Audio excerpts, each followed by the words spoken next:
할렐루야. 하나님께서 오늘도 우리를 위해 준비해 놓으신 행복한 6월의 마지막 날 아침입니다.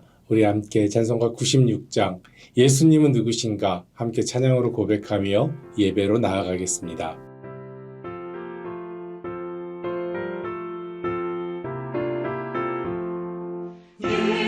예수님은 누구신가 우는 자의 위로와 없는 자의 풍성이며 선한 자의 높음과 잡힌 자의 노임되고 우리 기쁨 되시네. 예수님은 누구신가 약한 자의 가난과 눈먼 자의 빛이시며 병든 자의 고침과 죽은 자의 부활되고 우리 생명 되시네.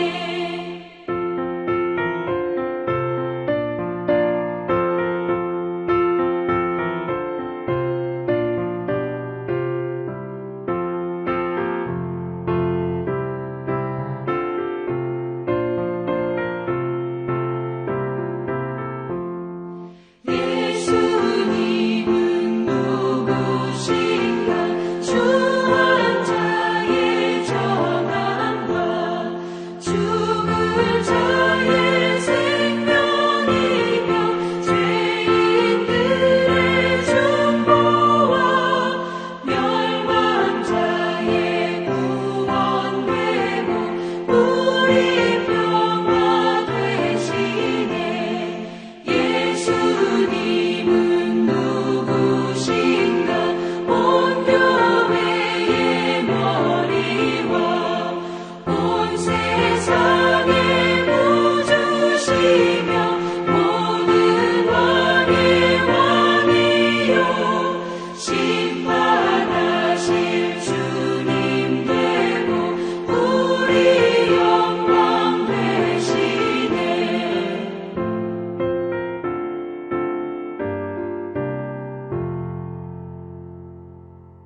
이 6월달 우리 계속해서 다음 세대를 위하여 기도하고 있는데요. 오늘 기도할 제목은 이와 같습니다. 다음 세대의 자녀들이 또 다음 세대에게 말씀과 복음을 전하는 사명을 잘 감당하는 자들이 되게 하여 주십시오라고 하면서 기도하기를 원합니다. 우리 함께 기도하도록 하겠습니다.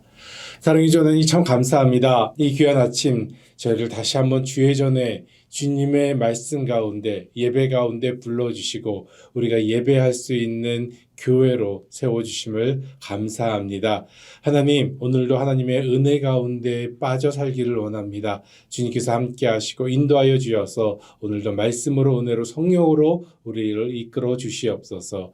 다음 세대를 위하여 기도합니다. 하나님 다음 세대가 또 다음 세대에게 그 다음 세대에게 복음의 아름다운 진수들을 흘려보낼 수 있도록 인도하시고 어느 한 곳 막히지 않게 하여 주시어서 그리스도의 은혜가 하나님의 은혜가 충만하게 흘러넘칠 수 있도록 그 사명들 잘 감당할 수 있도록 인도하여 주시옵소서. 하나님의 말씀 나눕니다. 성령 하나님 말씀하여 주시옵소서. 살아계신 예수님의 이름으로 기도드렸습니다. 아멘. 이 시간 함께 나눌 말씀은 시편 46편과 47편에 있는 말씀입니다. 저와 한 절씩 나눠서 교독하면 참 좋겠습니다. 제가 봉독합니다. 하나님은 우리의 피난처시요 힘이시니 환난 중에 만날 큰 도움이시라. 그러므로 땅이 변하든지 산이 흔들려 바다 가운데에 빠지든지 바닷물이 솟아나고 뛰놀든지 그것이 넘침으로 산이 흔들릴지라도 우리는 두려워하지 아니하리로다. 셀라. 한 시내가 있어 나뉘어 흘러 하나님의 성 곧 지존하신 이의 성소를 기쁘게 하도다. 하나님이 그 성 중에 계심에 성이 흔들리지 아니할 것이라. 새벽에 하나님이 도우시리로다. 문 나라가 떠들며 왕국이 흔들렸더니 그가 소리를 내심에 땅이 녹았도다. 만군의 여호와께서 우리와 함께 하시니 야곱의 하나님은 우리의 피난처시로다. 셀라. 와서 여호와의 행적을 볼지어다. 그가 땅을 황무지로 만드셨도다. 그가 땅 끝까지 전쟁을 쉬게 하시며 활을 꺾고 창을 끊으며 수레를 불사르시는도다. 이르시기를 너희는 가만히 있어 내가 하나님 됨을 알지어다. 내가 문 나라 중에서 높임을 받으리라. 내가 세상 중에서 높임을 받으리라 하시도다. 만군의 여호와께서 우리와 함께 하시니 야곱의 하나님은 우리의 피난처시로다. 셀라. 47편에 있는 말씀 계속해서 봉독합니다. 너희 만민들아 손바닥을 치고 즐거운 소리로 하나님께 외칠지어다.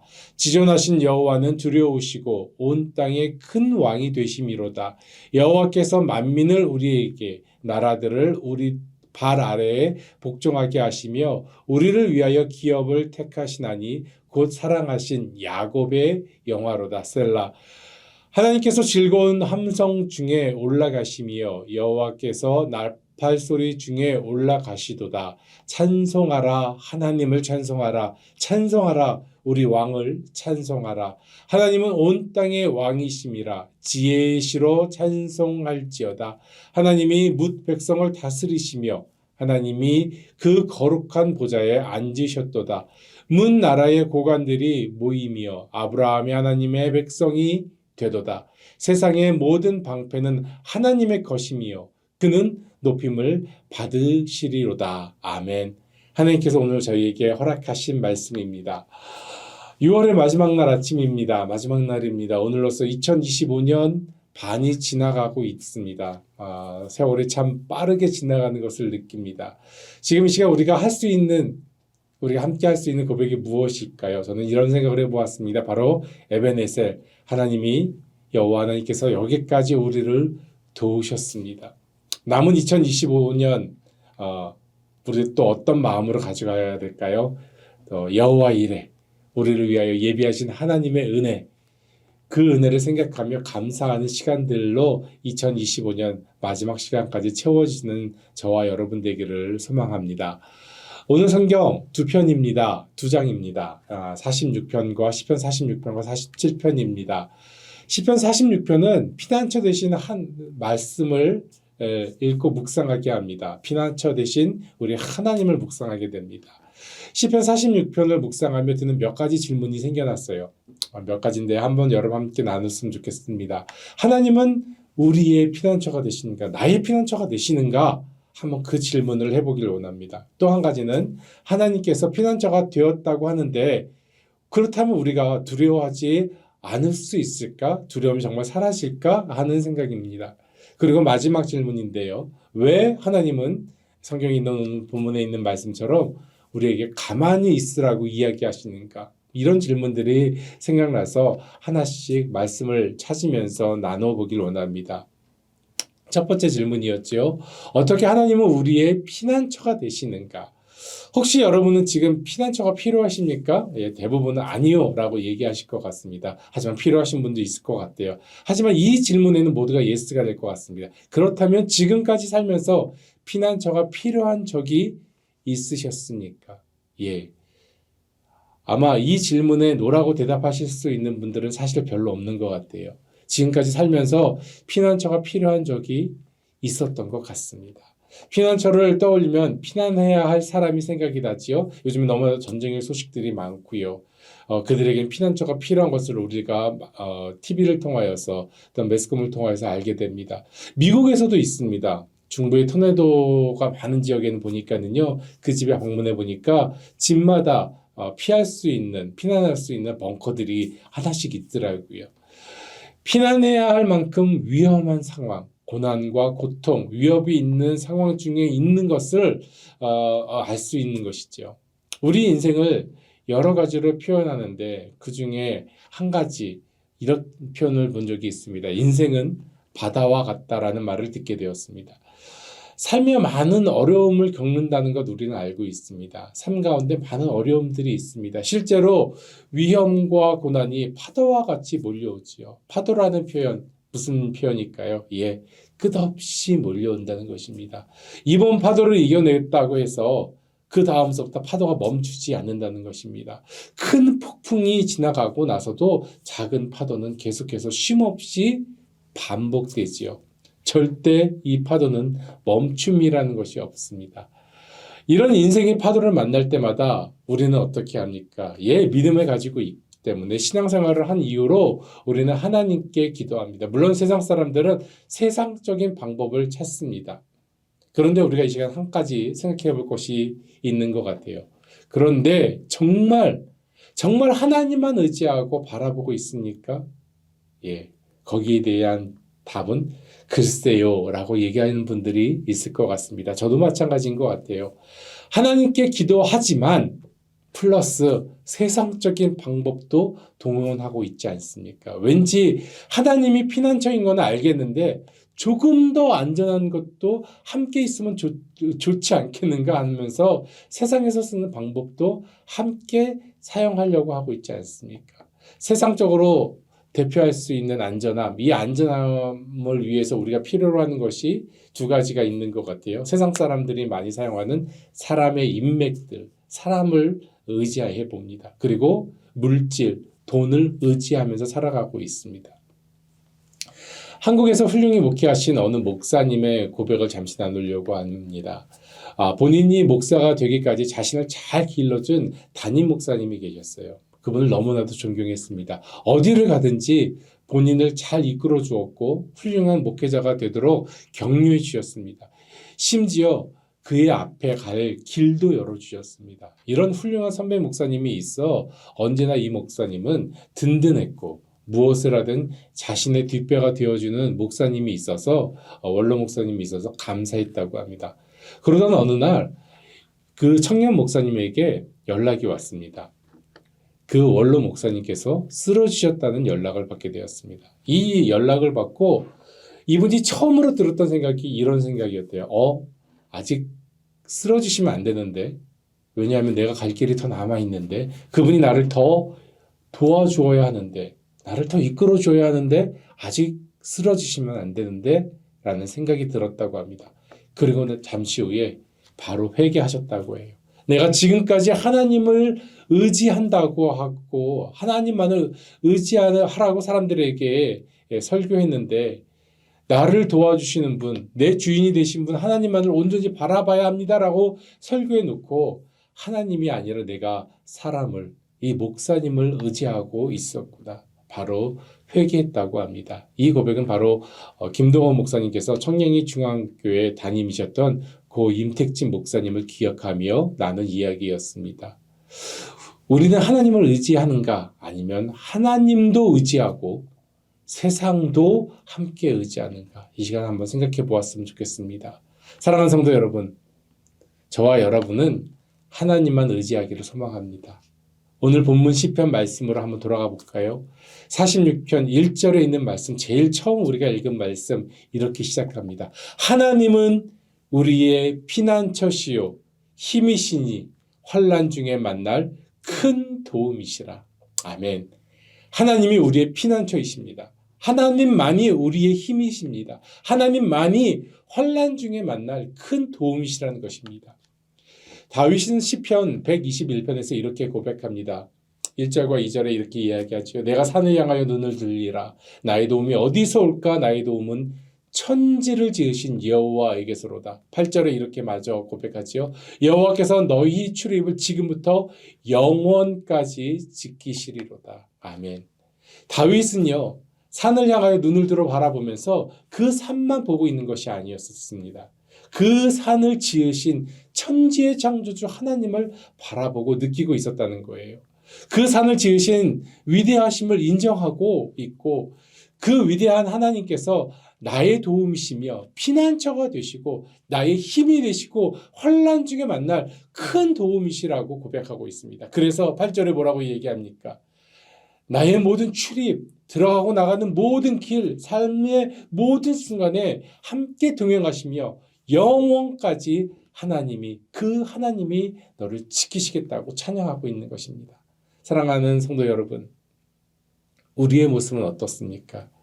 하나님께 우리의 아픔을 고백하며 기도하지만 동시에 한쪽 눈은, 한쪽 마음은 세상적인 방법도 써보고 싶어하는 생각들이 있지 않습니까? 가끔은 신문에 나와 있는 운세도 보면서 때로는 나를 도와줄 위인을 기대하면서 살아가고 있지 않습니까?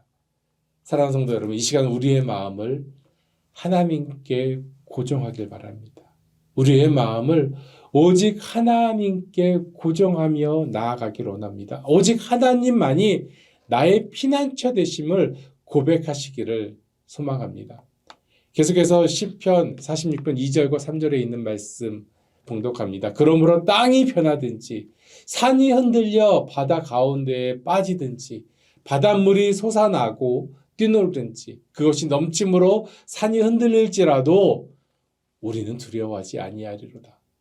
땅이 갈라져 변하고 산이 흔들려서 땅과 산이 두려워질 수 있습니다.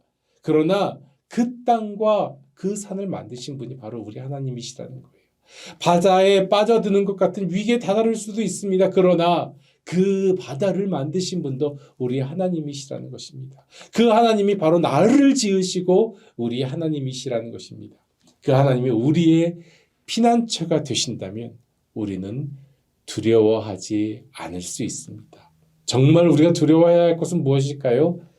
정말 우리가 두려워할 것은 내가 지금 하나님의 피난처 안에 있는가? 아니면 하나님의 피난처가 아닌 저 밖에 떨어져 있는가?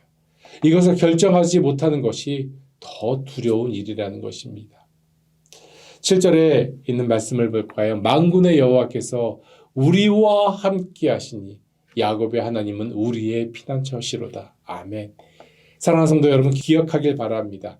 만군의 여호와 하나님께서 우리와 함께 하시고 피난처가 되심으로 우리는 두려워하지 않을 수 있다는 것입니다. 3절에 있는 고백과 같이 하나님이 함께 하심으로 우리는 두려워하지 아니하리로다 고백하는 저와 여러분 되시길 주님의 이름으로 소망합니다. 마지막 질문 한 가지 더 나누길 원합니다. 왜 하나님은 가만히 있으라고 이야기하셨을까요? 8절에서부터 10절에 있는 말씀을 한번 낭독해 보기를 원합니다. 8절입니다. 와서 여호와의 행적을 볼지어다. 그가 땅을 황무지로 만드셨도다. 그가 땅 끝까지 전쟁을 쉬게 하시며 활을 꺾어 창을 끊으며 수레를 불사르시는도다. 이르시기를 너희는 가만히 있어 내가 하나님됨을 알지어다. 내가 문 나라 중에서 높임을 받으리라. 내가 세계 중에서 높임을 받으리라 하시도다. 개인적으로 많은 사람들이 제일 두려워하는 말씀이 이 말씀이 아닌가 하는 생각이 좀 들어봅니다. 아무것도 하지 말고 가만히 있어라. 왠지 이 말씀은 우리를 너무 불안하게 만드는 게 아닌가 싶습니다. 왜냐하면 내가 뭔가 열심히 해야지 하나님이 나를 더 힘차게 나를 위하여 일하실 것 같단 말이에요. 그 옛날에도 뭐라고 합니까? 새벽에 정한수라도 떠서 열심히 빌어야 한다고 우리는 그렇게 배운 것 같은데 내가 아무것도 안 하고 있으면 뭔가 잘못하는 것이 아닌가. 내가 아무것도 안 하고 있으면 하나님도 아무 일도 안 하실 것 같은 생각이 들기도 하고 내가 아무 일도 안 하면 나의 열성 점수를 낮게 채점하셔서 F학점으로 낙제가 될 것 같은 두려움이 들기도 한다는 것이지요. 왜 하나님은 우리들에게 가만히 있으라고 말씀하셨을까요? 오늘 이 말씀과 비슷한 말씀이 출애굽기 14장 13절과 14절에도 나옵니다. 제가 봉독합니다. 모세가 백성에게 이르되 너희는 두려워하지 말고 가만히 서서 여호와께서 오늘 너희를 위하여 행하시는 구원을 보라. 너희가 오늘 본 애굽 사람을 영원히 다시 보지 아니하리라. 아멘. 여호와께서 너희를 위하여 싸우시리니 너희는 가만히 있을지어다 라고 이야기하고 있습니다. 우리가 상상하는 것보다 우리가 움직이는 것보다 하나님께서 우리를 위하여 어마어마하게 일하고 계신다는 것입니다. 언제요? 지금 이 시간에도 쉬지 않으시고 졸지 않으시는 하나님께서 지금도 우리를 위하여 일하시는 줄로 믿습니다. 그런데 우리는 하나님께서 우리를 위하여 일하시는 엄청난 일들을 방해할 때가 있다는 거예요. 왜냐하면 우리가 너무 바쁘기 때문에. 하나님은 하나님만 바라보시기를 원하시는데 우리는 너무 여러 가지 이유로 하나님보다 바쁘게 살아가려고 하고 있습니다. 그러면서 바쁘다는 핑계로 하나님을 바라보지 못하고 하나님의 일하심을 느끼지도 못하고 그 마음을 깨닫지도 못하고 살아가고 있다는 것입니다. 이것 때문에 하나님은 마음이 아프시다고 말씀하십니다. 그래서 오늘 시편의 말씀과 출애굽기의 말씀 중에 이렇게 말씀하십니다. 가만히 있으라. 가만히 있어 하나님을 바라보라고 말씀하고 있습니다. 여호와께서 너희를 위하여 싸우시리니 너희는 가만히 있을지어다. 하나님께서는 우리가 모든 일을 잠시 멈추고 묵묵히 잠잠히 하나님만을 바라보기를 원하시고 계십니다. 오늘 본문을 설교하신 조정민 목사님의 말씀을 들은 적이 있습니다. 조정민 목사님의 하시는 말씀 중에 굉장히 포인트적으로 저희 마음에 남는 이야기가 있어서 나눕니다. 조정민 목사님께서 이렇게 말씀하셨어요. 가만히 있는 것도 능력이다. 예, 맞는 말이라고 생각이 됩니다. 가만히 있는 것도 능력입니다. 하나님께서는 분주한 나를 잠시 멈추고 지금도 나를 위하여 일하고 계신 하나님의 그 모습을 바라보기를 원하시고 계신 줄로 믿습니다. 11절에 있는 말씀, 만군의 여호와께서 우리와 함께 하시니 야곱의 하나님은 우리의 피난처시로다. 여호와 하나님과 함께 있으면 됩니다. 만약에 내가 골리앗과 싸우면 어떻게 될까요? 백전 백패를 할 것입니다. 절대 장수 골리앗을 제 힘으로 무너뜨릴 수 없을 것입니다. 그러나 우리의 다윗, 우리의 대장 대신 예수님께서 싸우시면 골리앗은 무너지게 되었습니다. 이 전쟁에서 내가 승리자가 되는 법은 내가 골리앗을 향하여 돌진하는 것이 아닙니다. 다윗이 싸울 때에, 우리의 대장 대신 예수님이 싸울 때에 내가 그 다윗 편에 서서 그 승리를 바라보며 그 승리에 함께 환호를 부릴 때 그 승리는 내 승리가 되는 것입니다. 그 승리가 나의 승리가 되는 것입니다. 왜 그렇습니까? 승리자가 내 편이기 때문이에요. 내가 승리자의 편이기 때문입니다. 내가 하나님의 편이기 때문에 나는 승리할 수 있고, 내가 예수님의 편이기 때문에 나는 승리자가 될 수 있고, 내가 다윗의 뒤에 서 있기 때문에 나는 승리자가 될 수 있다는 것입니다. 사랑하는 성도 여러분, 이 시간 가만히 하나님 뒤에 예수님 편에 서서 하나님을 바라보시기를 소망합니다. 그래서 하나님께서 나를 위해 산을 만드시고 바다를 지으시고 땅을 흔드시며 그것을 멈추시는 그 능력을, 그 하나님의 어마어마하신 능력을 느끼기를 소망합니다. 그럴 때 우리는 승리하신 하나님을 향하여 이렇게 찬송할 수 있는 것 같아요. 오늘 시편 47편도 같이 읽었는데 47편으로서 우리 하나님을 찬양하기로 원합니다. 47편 1절과 6절, 1절에서부터 6절 우리 함께 한 목소리로 하나님을 찬양하면 좋겠습니다. 너희 만민들아 손바닥을 치고 즐거운 소리로 하나님께 외칠지어다. 지존하신 여호와는 두려우시고 온 땅에 큰 왕이 되심이로다. 여호와께서 만민을 우리에게, 나라들을 우리 발 아래에 복종하게 하시며 우리를 위하여 기업을 택하시나니 곧 사랑하신 야곱의 영화로다. 셀라. 하나님께서 즐거운 함성 중에 올라가시며 여호와께서 나팔 소리 중에 올라가시도다. 찬송하라. 하나님을 찬송하라. 찬송하라. 우리 왕을 찬송하라. 아멘. 오늘도 하나님은 우리의 피난처가 되십니다. 우리의 피난처이십니다. 그리고 나의 하나님 예수님, 그 나의 하나님 편에, 예수님 편에 우리는 지금도 있습니다. 영원한 우리의 피난처 대신 여호와 하나님을 고백하며 하나님만을 바라보는 저와 여러분 되시기를 주님의 이름으로 축원드립니다. 기도하겠습니다. 사랑의 하나님, 참 감사합니다. 우리의 피난처가 되어주신 하나님 너무나도 감사합니다. 오늘도 우리 한쪽 발을 세상에 딛고 또 한쪽 발을 피난처에 되신 하나님께 있는 것이 아니라 온전히 우리의 온 마음을 다하여 하나님의 피난처 안에 거할 수 있도록 인도하여 주시옵소서. 그래서 하나님께서 우리를 위하여 싸우시는 그 모습을 바라보며 잠잠히 묵상하며 오직 하나님만을 바라보며 살아가는 저희의 삶이 되게 하여 주시옵소서. 우리의 생각과 우리의 계획 때문에 바쁜 것이 아니라 하나님의 말씀에 집중하는, 오늘도 주님과 동행하는 삶 될 수 있도록 인도하여 주시옵소서. 감사합니다. 살아계신 예수님의 이름으로 기도드렸습니다. 아멘. 계속해서 우리 기도의 제목들을 가지고 나아가도록 하시겠습니다.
주님